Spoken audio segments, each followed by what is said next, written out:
What's going on, everybody? Welcome back to my channel. Today I thought I'd do something a little bit different. I've got a lot of requests asking me to talk about the Aussie dollar New Zealand dollar trade that I took earlier on today. So I thought I'd go over it for you, just explaining what happened, my thought process behind it, and the events that played out as time went on. So as I always say, if you're enjoying the content, please drop us a like, subscribe if you haven't already, and turn on notifications.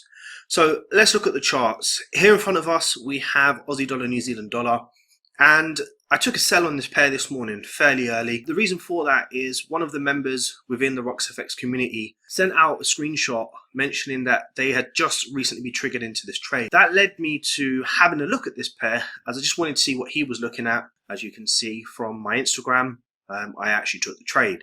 So let's talk about this. First and foremost, when we're looking at this structure, we can clearly see at this moment in time, the momentum of this pair is down. From the top, we can see a lot of rejection wicks, and not just one or two, but we have around 16 hours worth of information of sell pressure, indicating that the sellers are in the market. After we had the sell pressure step into the market, we can see strong bearish candles. Now, this is definitely signifying to us who's in control at this moment in time. Now, clearly, I'm not planning to enter the market while the market's in a push phase. What I need to wait for is for the market to pull back for me, give me more evidence that the price is starting to fade away from the bullish pullback back into a sell pressured market. How do I identify that? Well, clearly from the wicks. As you can see here, we have more wicks indicating to us that the sellers are definitely stepping back in. Now, I don't trade with big stop losses or big take profits. My aim is to get in and out of the market as soon as possible, get my risk reward ratio, and that's it, job done. So once I looked at the 4-hour time frame, I identified these wicks starting to form.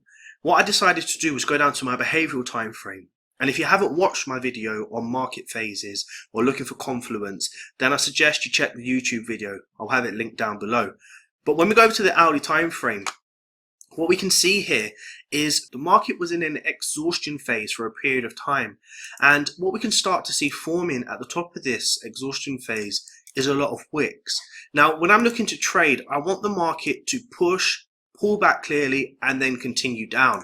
So any wicks before that, I'm going to ignore. I don't want to enter the market after the market's pushed and just leaves wicks behind automatically. So that being said, once I started to see the hourly wicks forming, I then have one responsibility, and that's head down to my entry time frame. So now we have this cleared, what we can see on this market structure is just more detail into what was happening on the higher time frames, down to my behavioral time frame, and now to my entry time frame. So when I'm looking at this structure, this is the exhaustion that I was looking at previously. Now, I don't care what wicks form on this time frame. What I need to happen is for the market structure to change its directional bias. How am I going to identify that? When I want to see the market making new lower lows and lower highs, because I'm looking for sells. So when I saw price top out at the top here, we see that there's a level on the market where price was failing to break below for a very long period of time. We had this push to the downside, and then we had this lower high form. Now, this in itself wasn't enough for me to enter this trade because there's not enough evidence there for me to know whether the market has sell pressure in it or not. After we had this push to the downside and we had this low being broken, we now have a new lower low on this market. That now is signifying that the momentum of this market has shifted from bullish to bearish. Notice I said momentum, not structure.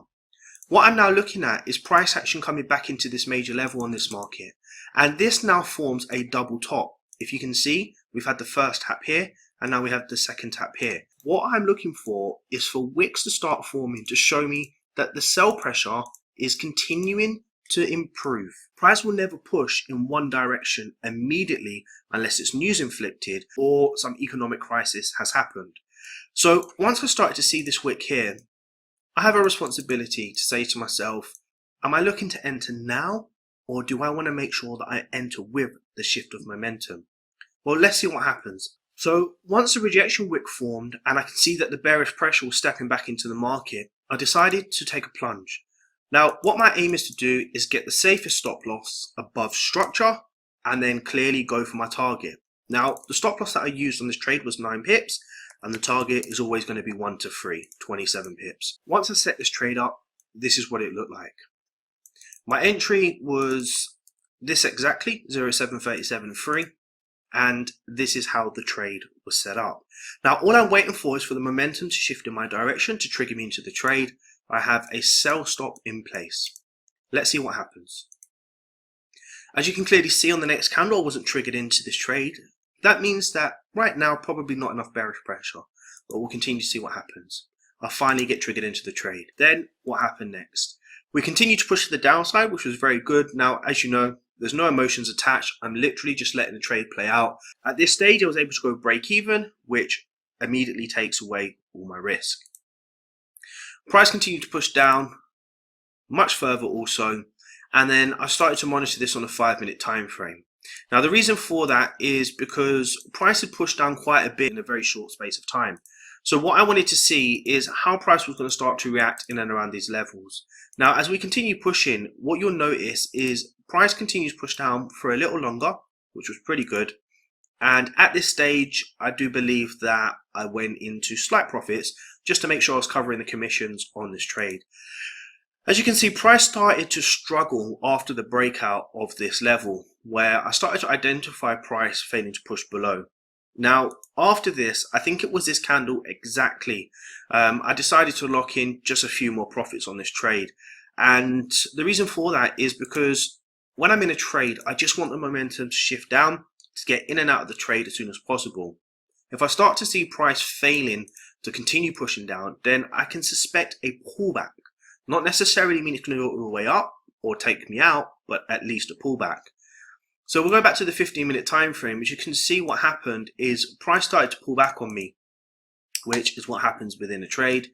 Eventually, it came back to take me out at break-even profit. At this stage, what I had already done while price was failing to continue to push down from the evidence that we saw on the 5-minute time frame is I took 50% profits on this trade. I was risking 2% to gain 6%, and I was around 2 to 1 on this trade. So I decided to bank 50%, which netted me plus 2% on this trade. Would have been 4% if I took the whole thing, but I only took half the profits off. 2% ain't too bad for a day's work.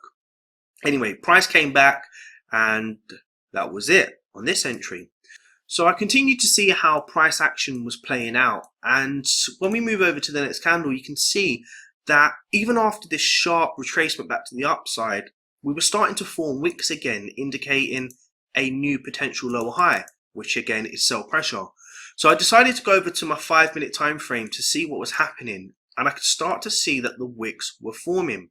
So I decided to go in with a second entry on this pair, as I already made 2% and I was sitting pretty well for the day. So I'll tell you my next entry. My next entry was around this level here. This was the exact price, 0.7316. I used a 7 pip stop loss, and again I went for a 1 to 3. So this is how I set my next trade up. Now I thought to myself, if the continued bullish pressure goes up, then I don't get triggered into the trade. And if price continues to go down, then I get triggered into the trade. You'll see what happens. My stop loss is up here. So price did push down, which is a good sign. We have our level that we've marked out already on the 15-minute time frame. Even after the retracement, price was failing to continue pushing up. And then eventually, I got triggered into the trade. Now, on the first 5-minute candle, price retraced on me a little bit. Not too worried. I have my insurance on this trade, this major level here where price is failing to break above, and then eventually you will see price started to move in my direction. Now I was mindful of this major level down here because I know price has reacted at that level before, so I always had that in the back of my mind. Let's see what continued to happen.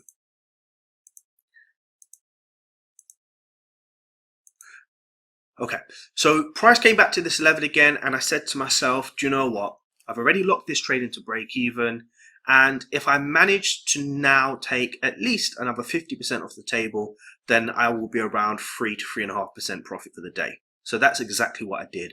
I didn't want to face sitting in this trade and seeing price retrace back on me again to push back down, get taken up break even, and then hit take profit. We already stayed within the boundaries of my stop loss. But of course, if my plan says to go break even, then I'm going to go break even, and then it's continued down. So let's see what continues to happen. Eventually, price did decide to break that level, and at this stage I do believe that I jumped on the live session with the community. While we was on the live session, you'll see what happened. Price eventually pushed down to hit take profit. So there's a lot of thought process that went into this trade. Pretty simple from my perspective, because this is my strategy and of course I know what I'm looking for. But with regards to the lessons you can draw from this, I really want you to focus on how I planned this trade, how I managed this trade, and how I managed my emotions. Even though I was stopped out at break even, I didn't get fussy. What I did was I sat back, I waited, I saw another opportunity, and then I decided to go in again. And as you can see, I reaped the rewards. But nonetheless, it was a great trade, great lessons drawn from it, and I hope you guys can take something from it also. Have a great week, and we'll catch you on the next video.